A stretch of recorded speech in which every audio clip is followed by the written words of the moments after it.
Paano ba mag-top up sa GCrypto? So, syempre, una natin gagawin is punta tayo sa ating GCash. Yan. Ayun. So, ayan. Nakita nyo meron tayong 100 balance dyan. So, i-top up natin yan sa crypto. So, paano tayo pumunta sa GCrypto? Pindutin natin tong View All. Ayan, hanapin natin yung GCrypto. Ayan, nakita ko na. Welcome to GCrypto. So, hintayin lang natin, no. Na-set up ko na pala yung GCrypto ko kanina lang. So, ngayon, ang gagawin natin is mag-top up tayo ng ating GCrypto wallet, no. So, wala tayong balance, piso balance. Wala rin tayong portfolio value. So, dahil wala tayong kailangan natin mag-top up para makapag-transact tayo, makapag-buy and sell tayo, no?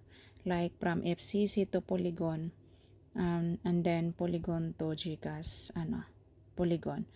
So, top up, pindutin natin yung top up. So, enter amount, lagay tayo ng 100. Done. Ayan. And then, continue. Ayan. Pay PHP 100. Pindutin lang natin yan. Ayun. Successfully sent to PDAX or yung sa na to. So, i-ano lang natin siya. I-back lang natin. Ayan. So, ayun. I-ano natin na back kanina, no? So, ayan. Done. Thank you for using GCash. So, ayun. Ibig sabihin, ano na siya? Na-top up na. Ayan, dito natin ilagay yan. Ayun, back to GCrypto tayo. Yan. So, nakita natin, meron na laman yung ating piso balance or ating, crypto balance, no? So, ngayon, pindutin natin yung portfolio. Ayan.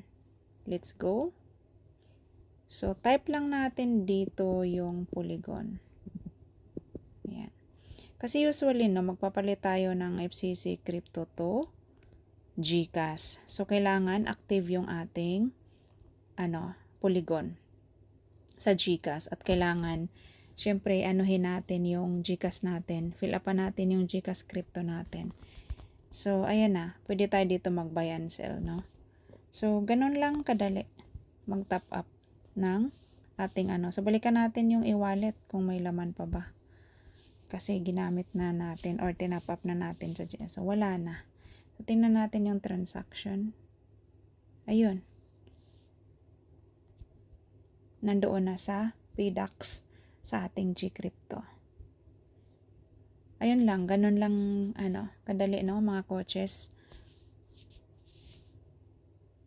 So, I hope na, may natutunan kayo at, sa aking, tutorial ng, top up crypto. Thank you so much. Bye.